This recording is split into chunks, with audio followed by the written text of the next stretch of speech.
Ramai beredar informasi tentang fenomena solstis pada Desember 2022 sebagai sesuatu yang berbahaya.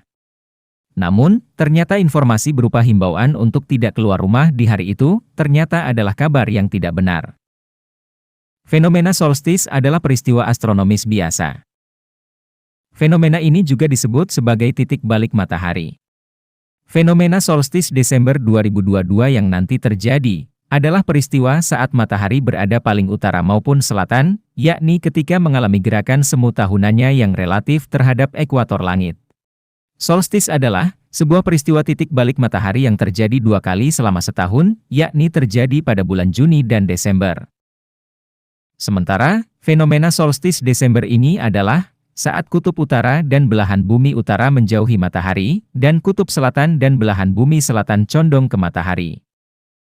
Kondisi ini disebut juga dengan fenomena solstis Desember atau winter solstice. Sedangkan fenomena solstis di bulan Juni terjadi pada saat kutub selatan dan belahan bumi selatan cenderung akan menjauhi matahari. Kondisi ini disebut dengan solstis Juni atau dikenal juga dengan summer solstice. Lantas, apakah fenomena solstis berbahaya bagi manusia?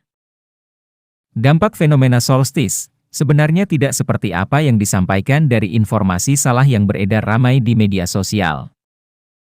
Fenomena astronomis ini secara umum berdampak pada gerak semu harian matahari saat terbit, berkulminasi dan terbenam. Selain itu, dampak fenomena solstis juga berpengaruh pada intensitas radiasi matahari yang diterima permukaan bumi.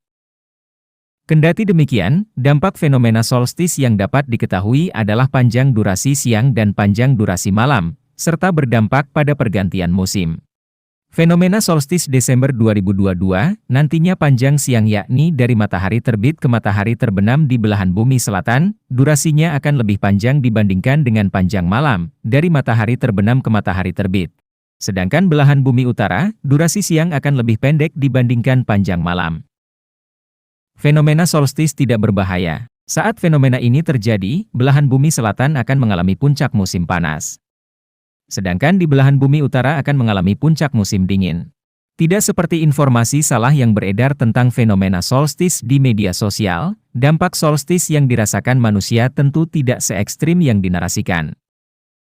Meskipun di hari terjadinya fenomena solstis, terjadi juga letusan gunung berapi, gempa bumi, tsunami maupun banjir rob, namun hal-hal itu tidak berkaitan dengan fenomena titik balik matahari. Fenomena solstis adalah murni peristiwa astronomis yang juga dapat mempengaruhi iklim dan musim di bumi, sedangkan fenomena-fenomena seperti gempa bumi atau gunung meletus disebabkan oleh aktivitas seperti vulkanologis, atau seismik maupun hidrometeorologi. Demikianlah video ini kami buat, semoga bermanfaat buat kita semua, sampai jumpa di video berikutnya. Salam Keval Official.